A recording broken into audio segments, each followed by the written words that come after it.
Okay, good morning, everyone. Welcome to the Tuesday, October 14th, 2025, regular closed session of the meeting of the EBMUD Board of Directors. Madam Secretary, could you please call the roll? Director Chan is en route. Director Gomez. Here. Director Katz is en route. Director Lewis. Here. Director Odie. I'm here. Director Smith. Present. President Young. I am here. Okey doke, I've got, wow, a bunch of cards. 6, maybe? No, 4 or 5, 5 or 5, but there's somebody else. Okay, I'm gonna call Eric Larson, and then it looks like I have directions on who to call in what order. Level 21. Eric Larson? Oh, I'm sorry. Do we have anybody online for public comment? One moment.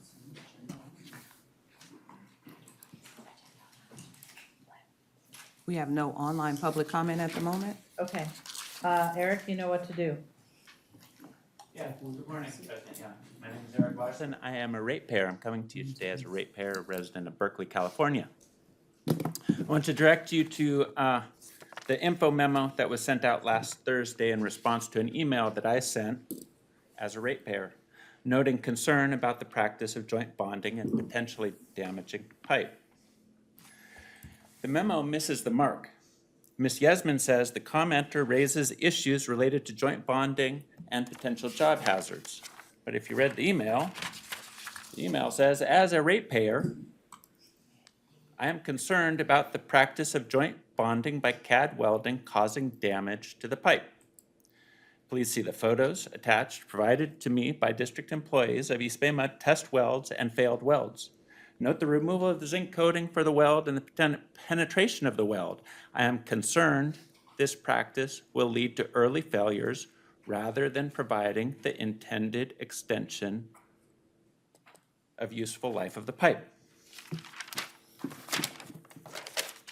I wrote the letter as a ratepayer because I was alarmed by the photos district employees sent me. The first photo, you can see the zinc coating is ground off, is of a failed weld, and you can see the penetration into the pipe, kind of deep. The second photo is a bunch of test welds. You can see the slag dripping down the sides. You can see the zinc coating ground off from the pipe. And the third photo is inside of the pipe that shows that that heat has penetrated all the way through the metal surface of the pipe. It is a district right to determine the means and the methods. And if the district wants to destroy every piece of pipe that it puts into the ground, and they tell us to do so, so long as it's legal and safe, that's what we'll do. As president of Local 444, we are engaged in a meet and confer over safe working conditions because the slag drips off the pipe, catching people's pants on fire. The polyethylene bags catch on fire, and there is smoke and toxic particulate inhalation concerns when grinding off the zinc coatings. If we come to a roadblock in the meet and confer process over safe working conditions, I will come to you as president of Local 444 and tell you that we're at a roadblock and we have concerns over safe working conditions. But now I'm coming to you as a ratepayer with concerns over means and methods potentially damaging public goods. And I suggest, as I suggested in my email, that you ask for a detailed analysis of the practice because neither the manufacturer nor the industry recommend both joint bonding and zinc coating. And I'm concerned that the practice may be damaging the pipe. Thank you for your time this morning. Thank you, Eric. General Manager, do you have any response, short response? Maybe I'll provide another response to the board. That might be easier. Okay, thank you. All righty. Ryan Feierner? Ryan Ferner. Ferner, sorry.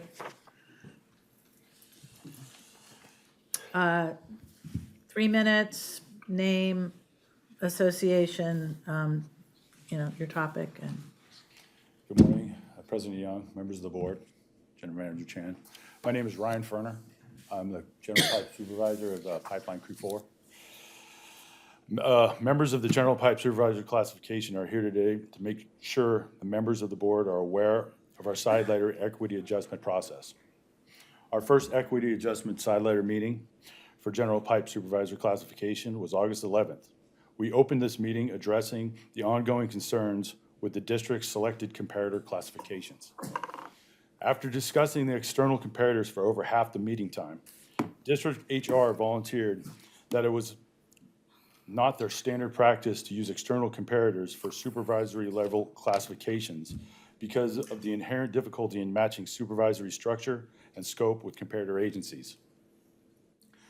The district then offered that we could set aside the external base salary survey and not include it in the determination of an equity adjustment. Local 21 and the General Pipe supervisors present agreed that this was an acceptable resolution and closed the topic. It was never completed nor revisited that day or in subsequent meetings. This is not reflected in the General Pipe Supervisor Equity Adjustment Determination Letter. We spent our remaining meeting time on what at the time appeared to be a productive and collaborative discussion about internal comparators and presenting documented increases in our scope of work. None of the information provided or discussed is addressed or acknowledged in the determination letter. Previously, when I spoke here, I mentioned how demoralizing this process has been, and it continues to be. Thank you for your time. Thank you. Brent Bergmark. Good morning. Good morning. My name is Brett Bergmark. I'm a General Pipe Supervisor for Pipeline Crew 3.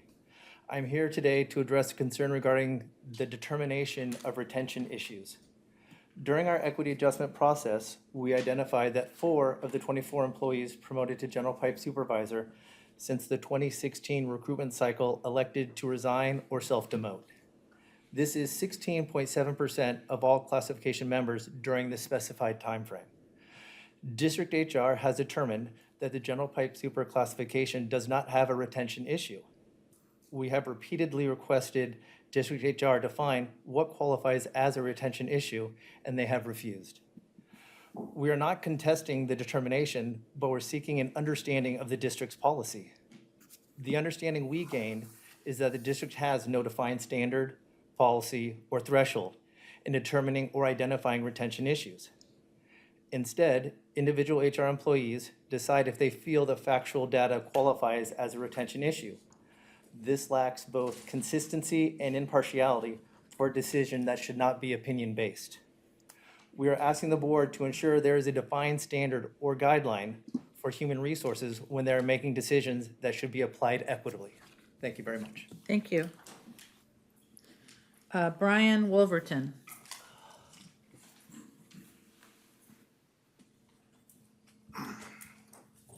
Good morning, Board of Directors and General Manager Chan. My name is Brian Wolverton, and I serve as one of the General Pipe Supervisors within Pipeline Rebuild Division.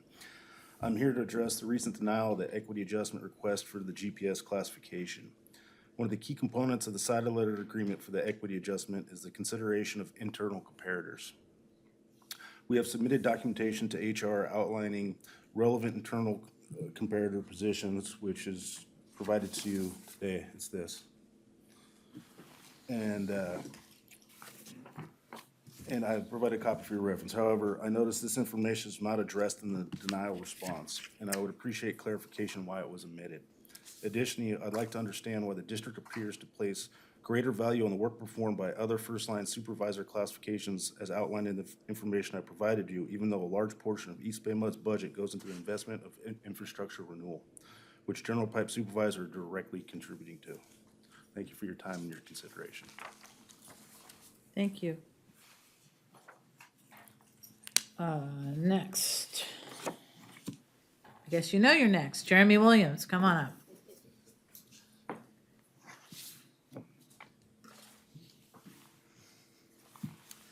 Good morning, President Young and members of the board, General Manager Chan. My name is Jeremy Williams, and I have proudly served the district for 14 years, 6 of those as a General Pipe Supervisor. I stand before you today to address a critical contradiction in the job scope and responsibility section of HR's GPS equity review, one that goes to the heart of fairness, accuracy, and recognition of how the role has evolved over the years. According to district HR, there have been no substantial changes in scope, responsibility, or required qualifications. However, a review of the GPS performance appraisal ranking guidelines from FY19 through FY26 tells a very different story. During that period, the pipe footage requirement for each GPS increased by 24.6%, and that's just to meet expectations. A nearly 25% increase in required pipe footage clearly represents a substantial change in both job scope and responsibility. The increase directly impacts workload intensity and operational planning, cascading down to every task a GPS performs. As part of the side letter agreement, the district requested that all information the GPS classification wished to discuss be submitted for consideration. Our group provided the appraisal ranking guidelines to HR along with other documentation and presented a clear case for a substantial change in job scope. Unfortunately, none of our key points and evidence were addressed, nor were they even acknowledged in the final equity review letter. That information was in effect filtered out and disregarded. A significant increase in workload is a substantial change in job scope. When performance expectations such as total pipeline mileage installed per crew rise by nearly 25%, it means we must complete more work in the same amount of time. This expanded workload demands higher productivity, stronger time management, and a greater oversight responsibility. It also introduces new administrative duties and technical expertise duties. Yet HR maintains the additional job duties assigned to the GPF classification are non-substantial and plans to add them to our job description without compensation. Two examples of these additional duties include engineering design changes framed as collaboration with engineering department and ordering millions of dollars worth of materials for projects. These are not minor tasks. They represent major expansions of responsibility. HR relies on a 2023 classification study that conflicts with the district's historical evidence and fails to account for changes that have occurred since the study was completed. The reality is that our job has not merely clarified existing duties, it has transformed. The scope has broadened, the responsibilities have deepened, and the qualifications required to perform at today's standard far exceed what was once expected. And this trend isn't slowing down. The district plans to increase production to 30 miles with the same number of crews. If there are no boundaries on a workload we're expected to carry, then the question becomes, will there be compensation to match? An increase in workload constitutes a clear and undeniable change in scope, one that deserves proper recognition and an adjustment in the equity review process. Thank you for your time and consideration. Thank you. And last, Perry Foreman, and can I ask that I know you have like scripted remarks to read, but it's a little bit hard to hear unless you're talking to the mic, so please try to speak up. Thank you. Good morning, President Young, board members, General Manager Chan. Thank you for the opportunity to speak today. My name is Perry Foreman. I've proudly served EBMUD for 17 years, including 8 years as a general pipe supervisor with Local 21. As a union member committed to our collective bargaining principles, I appreciate this board's longstanding support for fair labor practices that strengthen our workforce and the communities we serve. I'm here to discuss our equity adjustment request in the context of the district's labor commitments and tireless efforts of our teams. In my time here, I've seen our roles expand to address escalating infrastructure needs, delivering reliable results that maintain our systems and protect public safety. Work that directly upholds the fair wages and conditions we've negotiated together. That said, the recent denial of our request highlights a clear discrepancy on how our documented contributions are evaluated, which undermines the collaborative labor relations process we've built. We submitted this request in 2021 following the last adjustment for general pipe supervisors in 2013.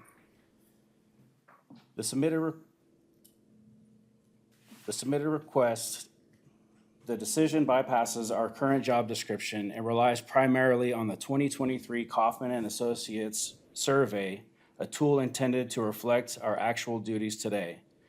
This survey explicitly documents the added responsibilities we've assumed since 2013, including new tasks without corresponding staffing or resources. However, the denial selectively cites portion of the survey to claim these duties are already accounted for, effectively requiring us to perform them without adjustment. This approach disregards the full survey data we supplied in good faith and overlooks the increased scope of work, which erodes the mutual trust essential to our labor agreement. To illustrate the facts, 8 years ago, standard expectations requiring laying 1.6 miles of pipe annually with adjustments via a pipe multiplier to account for size installation challenges. Today, the multiplier has been eliminated and the requirement stands at 1.9 miles per year. District engineering specifications, which we implement as directed, have introduced additional complexities, and our team has met or exceeded these targets annually. To prevent project delays, we consistently take tasks from other units, maintaining timelines at our own expense in time and effort. Compounding this, we continue to operate with reduced staffing and equipment levels, even as performance standards rise. These constraints translate to daily realities for supervisors like us, greater demands with fewer tools and personnel. Under our labor contract, compensation adjustments are tied to verifiable changes in job scope and workload. Without addressing these documented increase, the expectation of sustained higher output lacks the necessary support to pay alignment. Mr. Foreman, can you wrap up? Your time is concluded. This directly questions whether the value of our additional labor is being fully recognized as required by our labor agreement. Our goal isn't to challenge the board's labor-friendly stance, but to align it with evidence. Exceeding expectations should lead to equitable adjustments, not perpetual uncompensated expansion.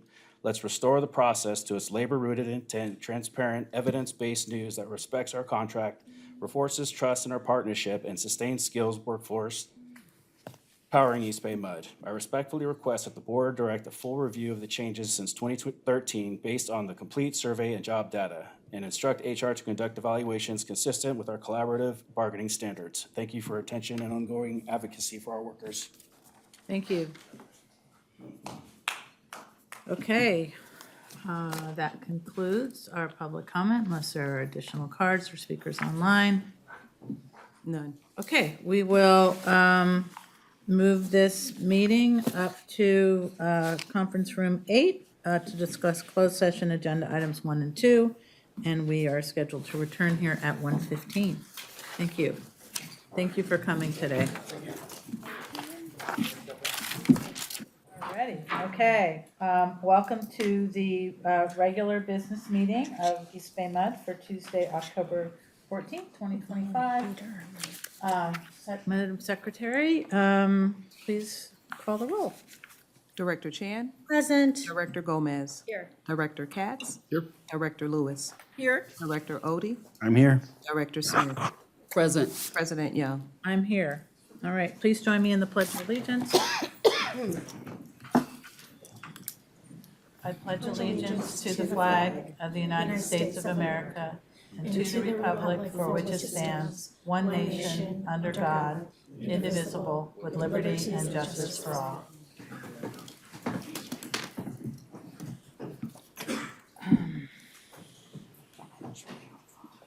Okay, I'm turning it over to you to make the announcement, and then I'm going to do the award, right? Okay.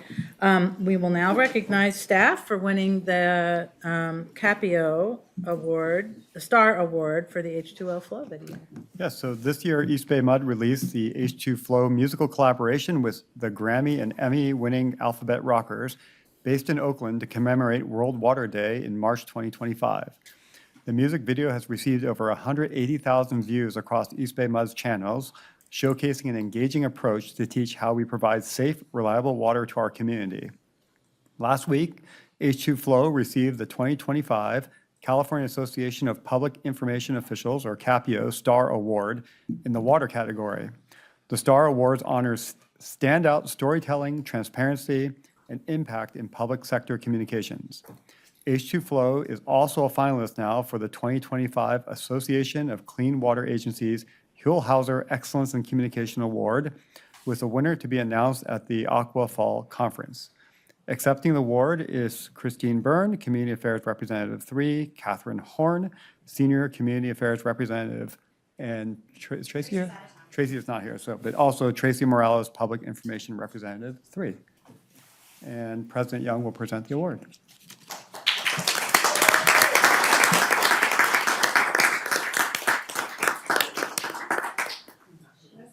I know she made the first contact with Alphabet Rock. Yeah, she did. So I just want to say that, the creativity and the integration of this as a water conservation message, along with bringing the kids in and, field trip. It's just, it's no surprise that, this video got that award, and it's a harbinger, I think, of great, creative, innovative things to come. So thank you all, all and everybody very much.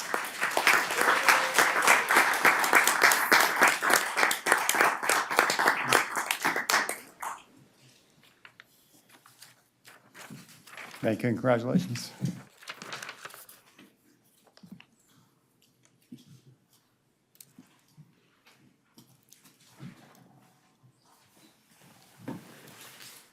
Okay, we have no announcements from closed session. Okay, there.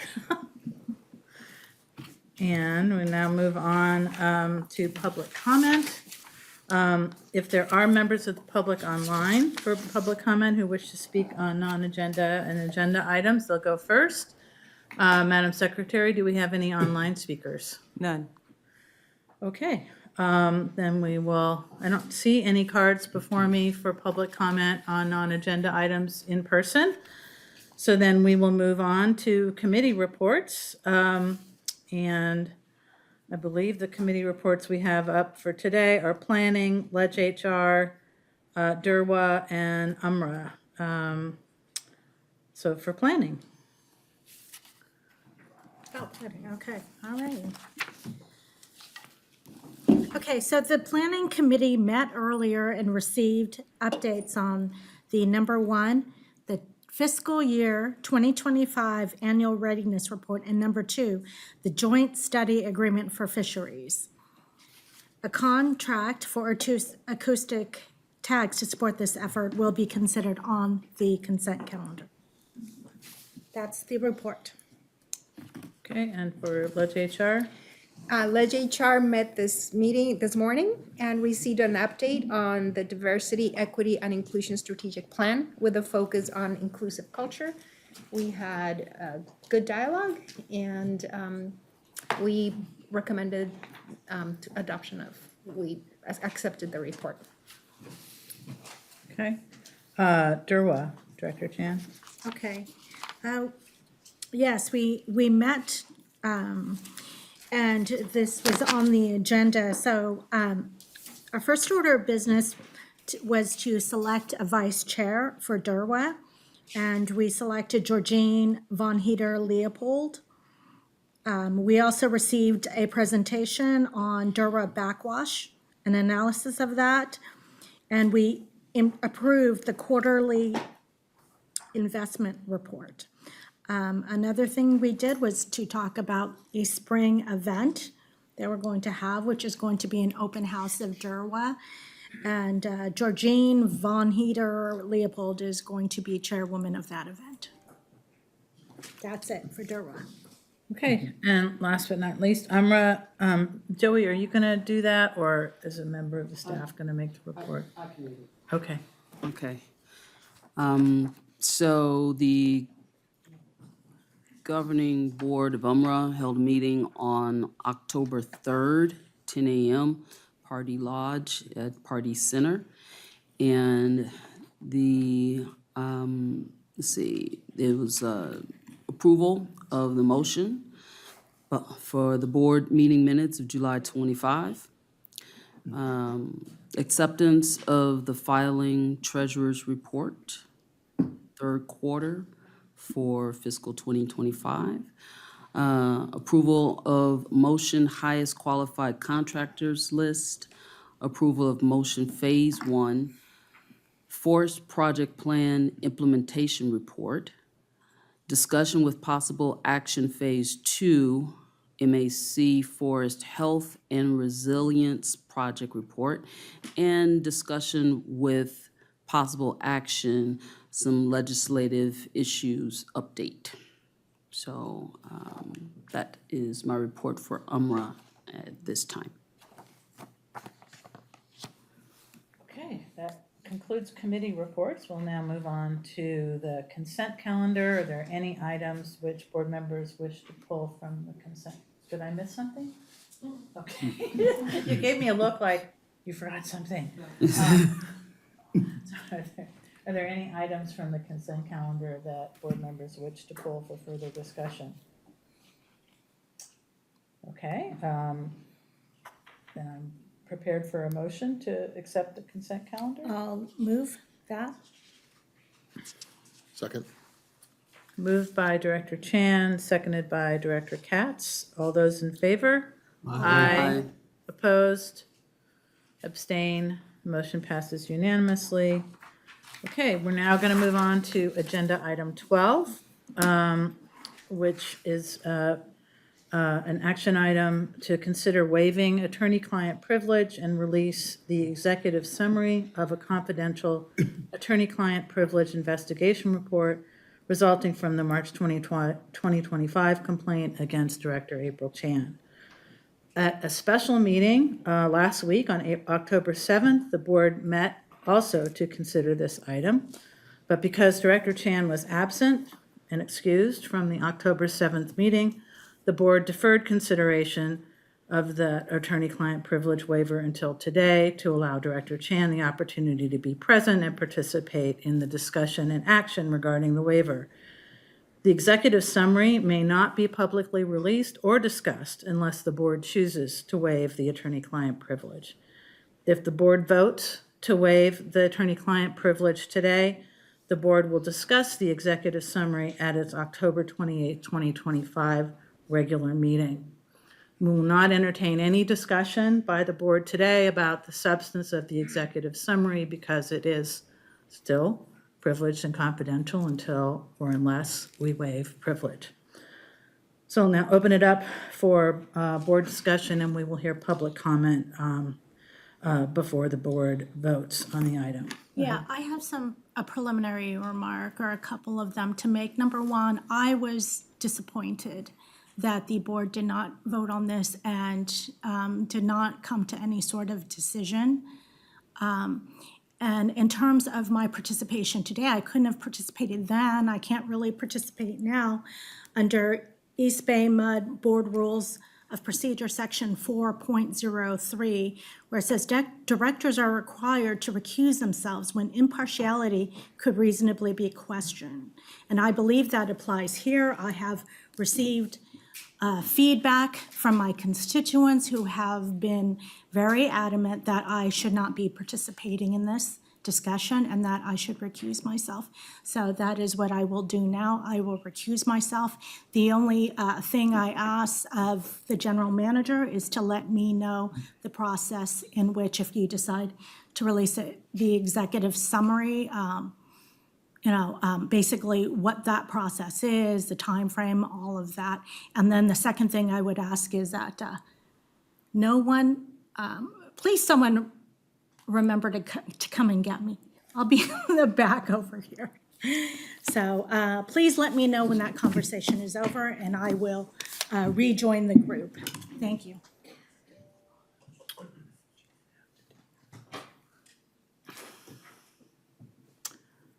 Okay, is there any other board comment? If not, I'll accept an emotion. It says emotion, motion.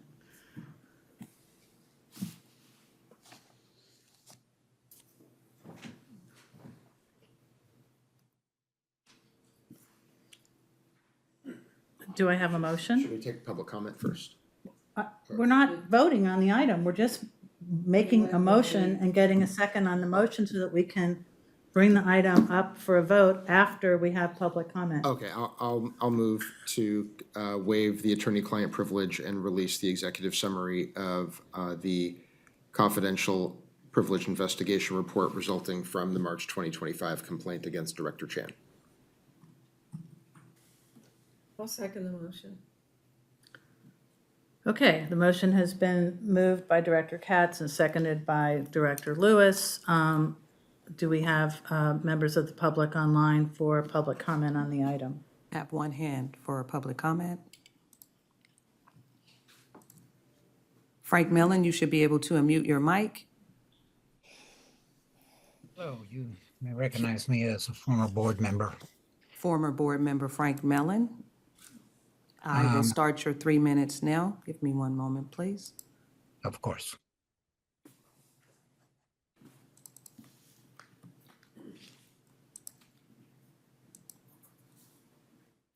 And your minute started. Thank you. My urging is for you to approve the motion as made by Director Katz. I've had time to review the videos and the other documents associated with it on the previous. And I gotta say, this thing does not look good. And it doesn't look good because when you look at the video, especially at the onset of the interaction between the director and the artist, you can see that there were things that took place in the garage before coming into the elevator. And those things very clearly are something that caused agitation on the artist and agitation on Director Chan. Director Chan was all too pleased to run around saying, I've been exonerated, I've been exonerated. But I would point out to you that when you look at the video and you compare side by side with that which the artist wrote, you can see that there had to be something that pushed that artist way over. I don't know what, but I can tell you this, it sure looks like there was provocation. And had I done the investigation and written the report, while I would not have exonerated Director Chan's, I certainly would not have done a condemnation of the artist. So what I'm telling you is, what you're doing now will serve to clarify what took place in that garage before the two persons came in. And I would submit to you, if you go back and take a look, you'll see that there are many truths that are showing from the artist. But in particular, the artist points out that Director Chan, when asked who she was, walked over to the gallery of directors and pointed to who she was.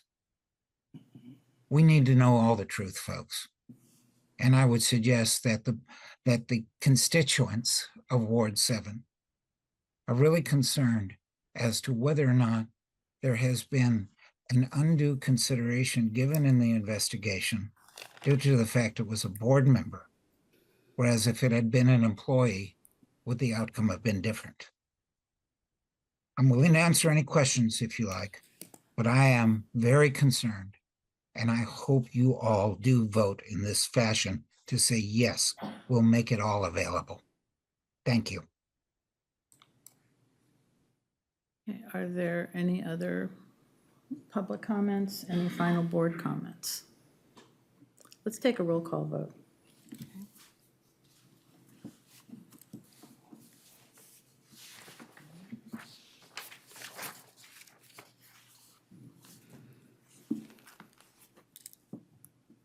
Director Gomez, Aye.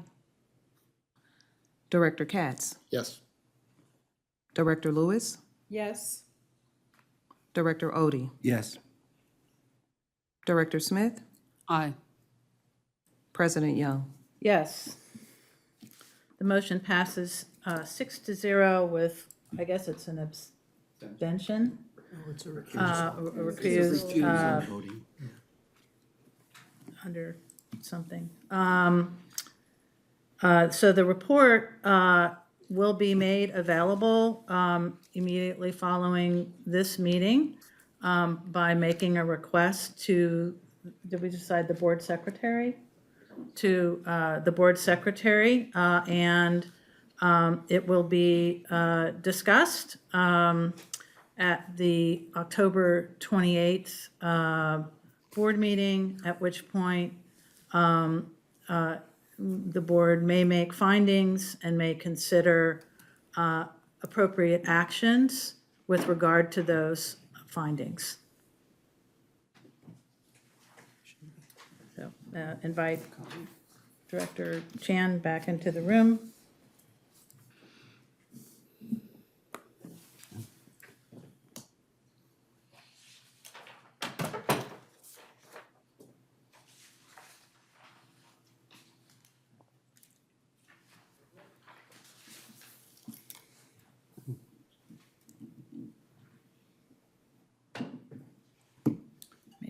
It's gonna be a long discussion.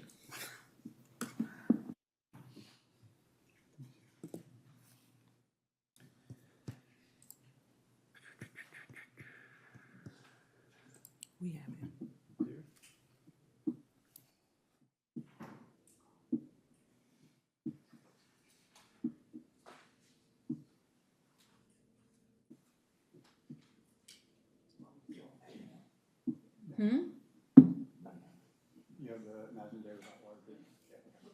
Is it ready?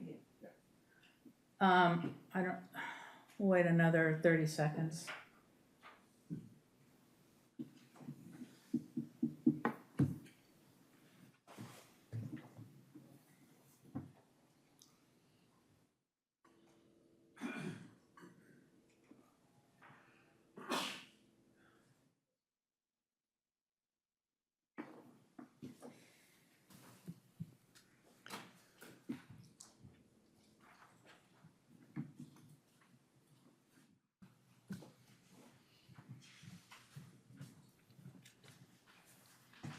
Director Chan, the motion was approved 6-0 with one recusal.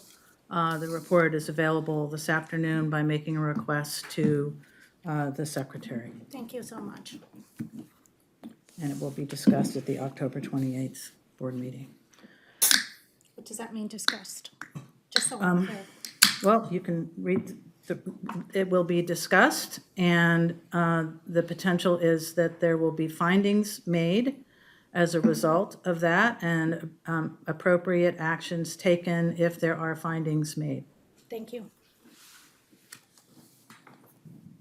Okay, item 13, General Manager's report. Thank you, President Young. So East Bay Mud is participating in Imagine a Day Without Water, which is this Thursday, October 16th, to recognize how essential water is to daily life and the need to invest in water infrastructure. In partnership with the Oakland Roots Soccer Club, we produced a video reminding us that a day without water is a day without the experiences that bring us together. As part of our recognition of this day, we ask the community to take simple actions that demonstrate the value of water, such as drinking from the tap, exploring our watershed, and more. Our customers can learn more at eastbaymud.com/imagine. So we'd like to share that video with you today, and I'll also note that this video will be shared online, on social media, and at the Oakland Roots soccer game.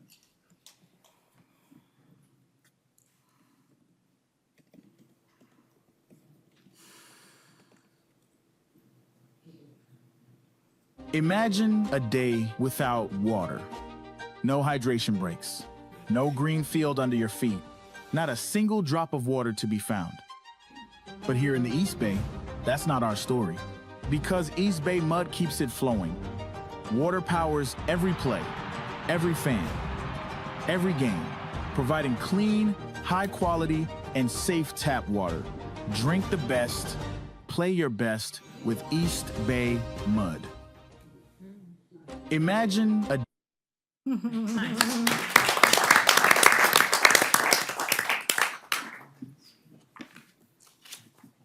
Okay, if there aren't any questions, just a couple other items. So the monthly report is attached. I can answer any questions. And just a reminder to the board that on October 22nd, so next Wednesday, we will be having our infrastructure tour. That's the end of my reports. Okay.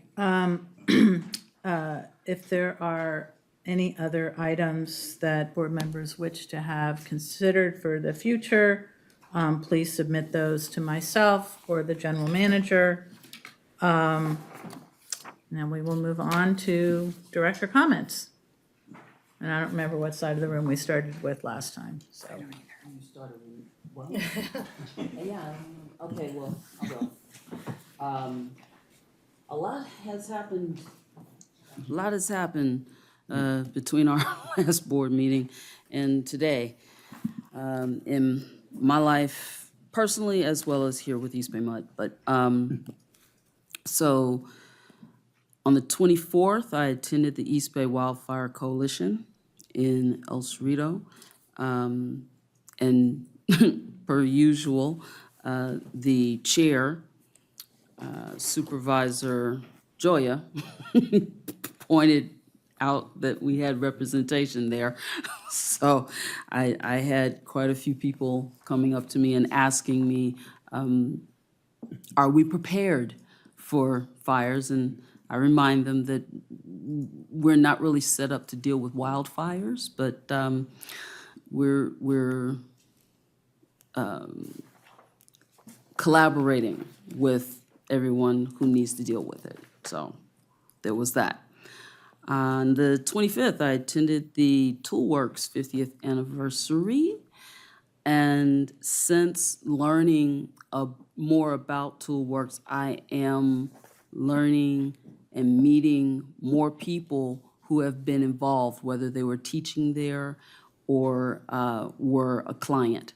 So I think we're in good company being a partner with Toolworks for some of our employees. I've heard nothing but good things. On Friday, the 26th, I represented for Outdoor Afro Glamp Out. And this was their 15th year of doing, 16th. It was their Sweet 16, that's right, it was the Sweet 16. It was very exciting and very happy for this particular organization. There are many urban people who do not know how to swim, and they have made it possible for more people who usually fall into that demographic to actually learn a life-saving skill such as swimming. And there's more to it. And just last Saturday, on the 11th, I attended the Rosie the Riveter Trust Gala. And this was their 25th such gala. Big deal. We've got a lot of people who are supporting it and who are being supported by it. So again, we're in good company. And I'm very, very thrilled to have the opportunity to represent East Bay MUD at each and every one of these.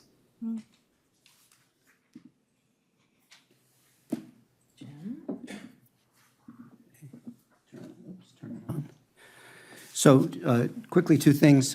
I noticed the general manager gives his little media report.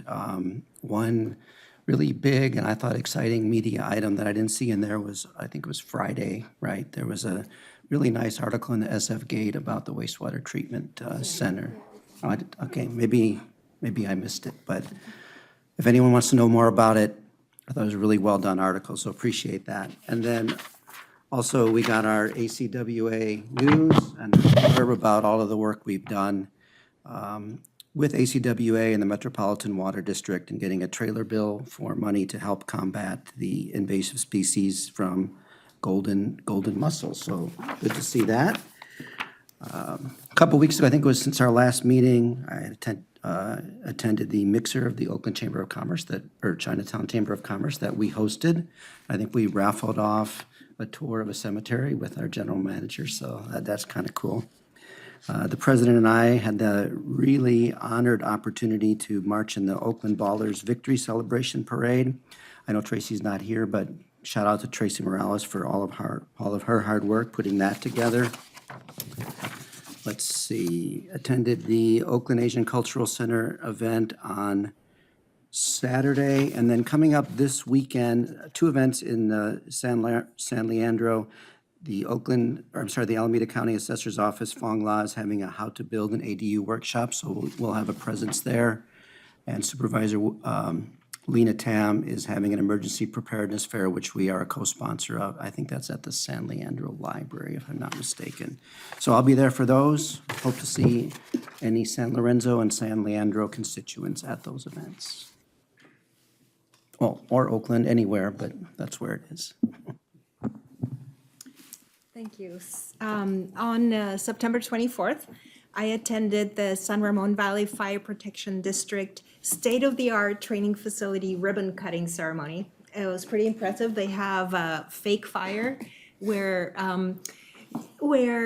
trainees get to actually, do their hoses at the pretend fire, and they have to do enough water and enough pressure in order to extinguish it. So the neighbors are happy that it's only pretend fire, not real fire. But it was a fantastic event, attended by many local dignitaries. On October 3rd, President Young and I attended the Pardee Barbecue up at the reservoir, and it was beautiful, really also very well attended and delicious. On October 4th, I attended the Mid-Autumn Festival at the Black Hawk Museum. And on October 9th, I'm privileged to be a member of Leadership San Ramon Valley, where we were discussing government this time. And we got to hear from former Senator Glazer, from former Assemblymember Catherine Baker. She was also a member of the Federal Political Practices Commission, so it was interesting to hear her perspective on that, and as well as from Kristen Connolly about all of our voting machines and how safe they are and all of that. It was a really good session. And on October 9th as well, that night, thank you staff who helped to coordinate a meeting with the Lafayette community. We were sharing information about various projects taking place in Lafayette, one that we considered to be somewhat potentially controversial, the shortening of the Lafayette Reservoir Tower.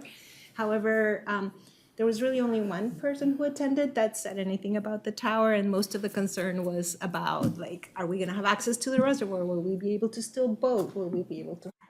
So I thought it went really well, so kudos to staff for planning it and pulling it off. And that's it for me. Thank you. Great.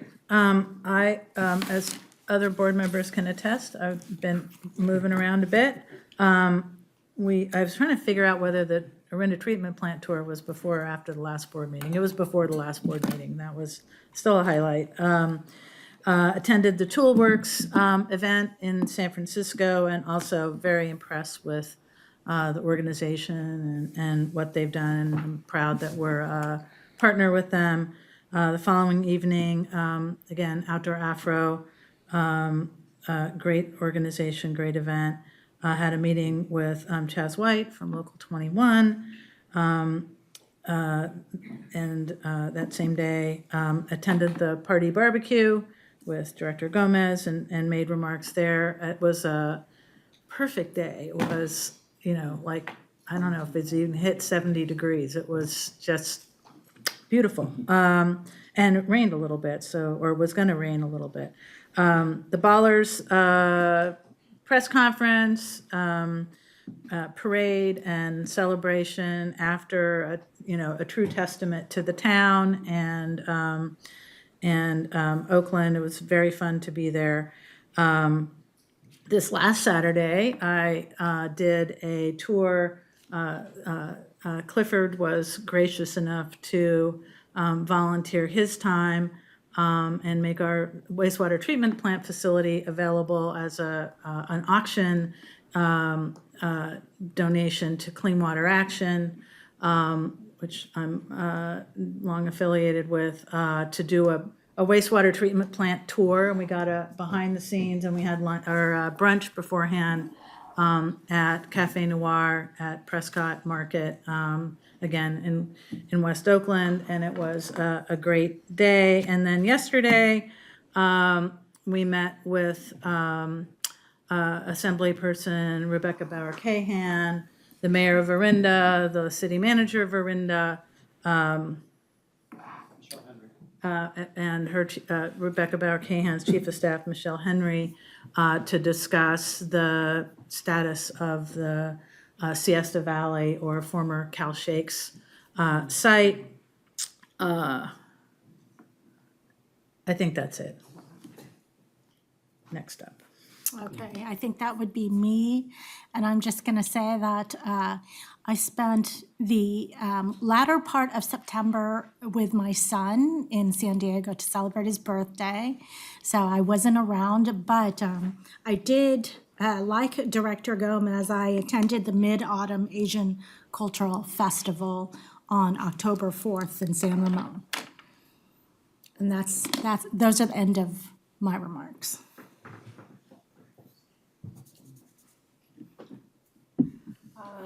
Hi, everyone. Last Friday, October 10, along with General Manager Chan, I attended a meeting with the Oakland Mayor's Office, with Mayor Lee and staff, and we really focused on various opportunities to coordinate and to work collaboratively to ensure services to all of the various constituents and our ratepayers, and things that would benefit, for instance, ratepayers and citizens in Oakland on our delivery of, well, repairs, services, things that would ensure that repairs are done quickly and in a fashion that is cost efficient and effective. We also talked about other opportunities that may be available and benefit both the district and Oakland, as well as broadening broadening a committee or active liaison collaborative committee with various other agencies, including the county or whatever. Anyway, the goal was really to make sure that we could be responsive to everyone and do the best job we could. Thought it was a very good meeting, and we certainly appreciated the time and attention we were given.